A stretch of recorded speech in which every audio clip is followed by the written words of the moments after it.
Ciao a tutti, giochiamo una partita insieme su chess.com per tenerci allenati, vediamo chi ci capita.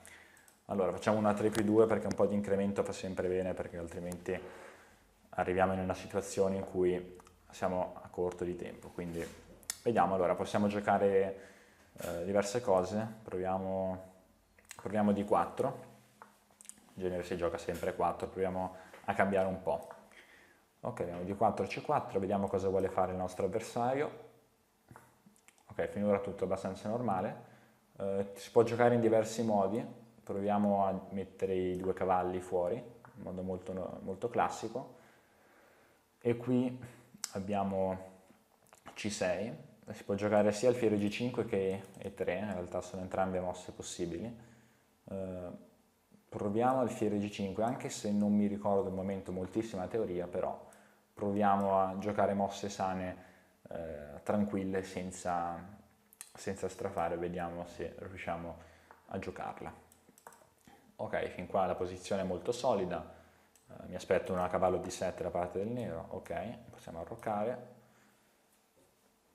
Naturalmente sono posizioni queste molto bilanciate, il bianco ha un leggero vantaggio, però è anche difficile poi riuscire a concretizzarlo, quindi vediamo cosa possiamo fare.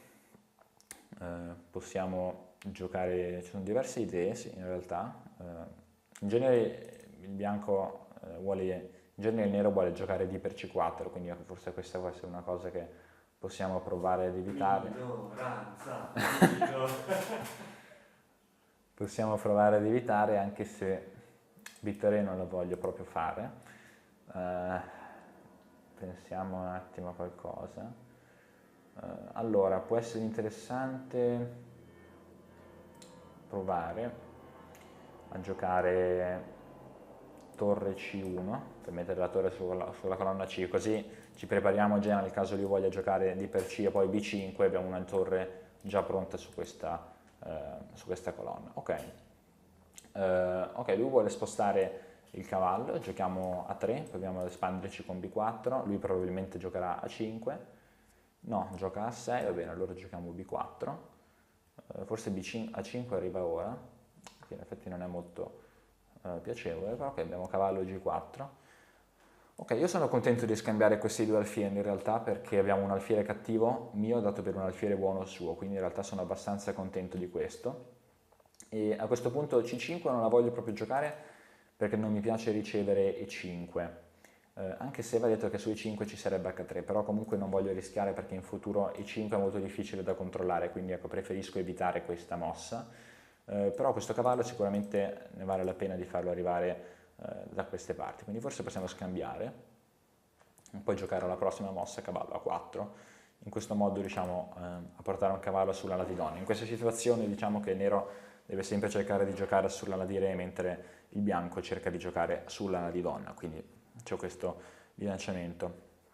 Ora proviamo a fare cavallo, può andare sia in C5 che in B6, io lo metterei magari in B6, così poi possiamo provare a giocare a 4 B5, non subito perché altrimenti abbiamo un pedone in presa, magari prima facciamo donna D2 per difendere B4 e poi proviamo a giocare a 4 B5, così poi una volta che apriamo la situazione questo cavallo è molto forte, anche se in effetti siamo costretti già a farlo tornare indietro.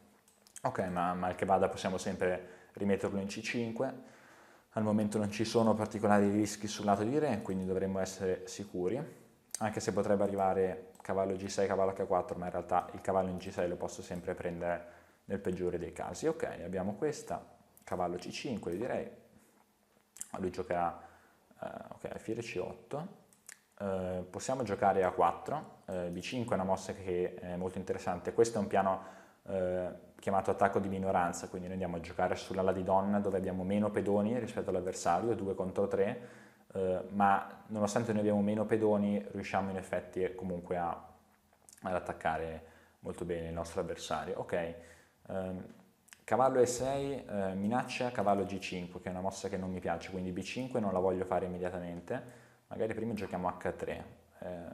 Preferivo evitare questa mossa perché non voglio spingere pedoni vicini al mio re, però forse a questo punto diventa necessario.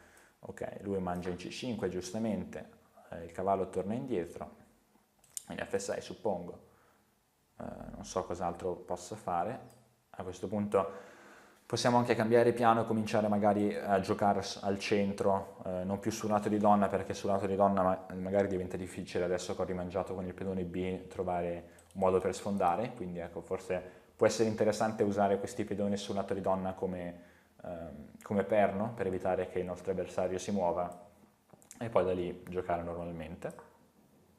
Donna E2 per attaccare i pedoni in H5. Lui, ecco, questa spinta in H5 come vedete l'ha indebolito, adesso che io sto cominciando a giocare su questo lato della scacchiera. Donna F3, cominciamo un attimo ad attivare i pezzi. Può essere interessante riposizionare questa torre, perché la torre in C1 aveva senso per il piano di prima, ma in realtà al momento non è molto utile, quindi ok, dobbiamo anche muoverci con il tempo. Magari adesso può essere interessante, stiamo minacciando anche alfiere per A6, ok, sembra che l'abbia vista. Raddoppiamo sulla colonna B, che fa sempre bene. Non è chiarissimo quale sia il piano per il nero in questa situazione, sinceramente, perché il nero cavallo E4 è l'unica mossa che vorrebbe fare, ma in realtà non la può proprio fare adesso perché sarebbe impresa. Forse può sacrificare un pedone, ma non so quanto sia la scelta più saggia. Quindi il nostro piano per ora è raddoppiare sulla B, giocare un po' su tutti i lati della scacchiera, quindi riusciamo ad avere una posizione molto bilanciata. Forse qua c'era anche qualche sacrificio, adesso non ho avuto il tempo di... Cavallo C6 al prossimo. È giusto, cavallo C6, comunque... Perché è cool, vedi? Ok, però c'è alfiere per A6 che non ho visto. Forse l'alfiere F5, però c'è torre per B7, non so, linee abbastanza complicate. Sì, forse alfiere F5 giocherà, però non so se vede torre per B7, forse non la gioca. Sì, in effetti la posizione sta crollando per lui. Sì, fondamentalmente la strategia è quella di mettere un pedone in C5 per bloccare l'ala di donna, giocare sia sull'ala di donna che sull'ala di re, giocare su entrambi i lati finché lui non fa qualche errore che lo costringe a perdere. Quindi.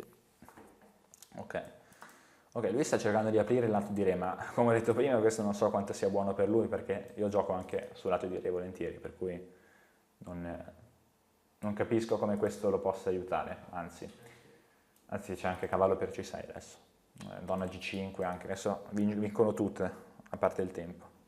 Il tempo non vince mai. Ok, donna G5, proviamo.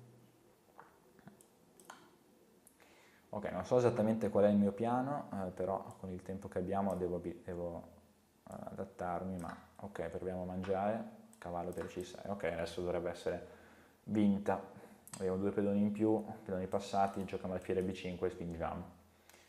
Lui non ha veramente controgioco, per cui possiamo giocare anche torre B8 per scambiare le torri e facilitarci la vita, ok? Ok, se riusciamo a fare questo, giochiamo così. Alfiere V7 volendo, forse anche meglio, per spingere, poi spingiamo. Ok, possiamo andare. Ok, lui può tornare in effetti in B5 con il cavallo, però serve veramente a poco perché guadagniamo il cavallo. A questo punto parte l'altro pedone, quindi due pedoni passati. Va bene, allora, vediamo se velocemente possiamo dargli un'occhiata.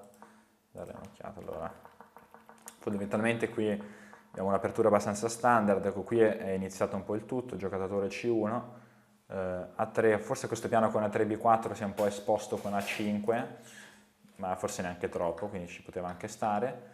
C per D5, ok, C per D5 è una scelta non necessaria, entrare in questa struttura, donna D2, ok, sembra che siamo stati abbastanza in vantaggio tutta la partita, poi qua dopo B per C5 la struttura cambia, il piano cambia, non attacchiamo più sulla colonna C, attacchiamo sulla colonna B, nel frattempo ci coordiniamo per attaccare sul lato di re, li pressiamo su entrambi i lati, facciamo un po' di qua, un po' di là, finché loro non reggono più e cadono o da una parte o dall'altra, oppure come il nostro avversario finiscono poi per capitolare da tutte e due, quindi spero che sia stata divertente e istruttiva forse, sicuramente anche per me.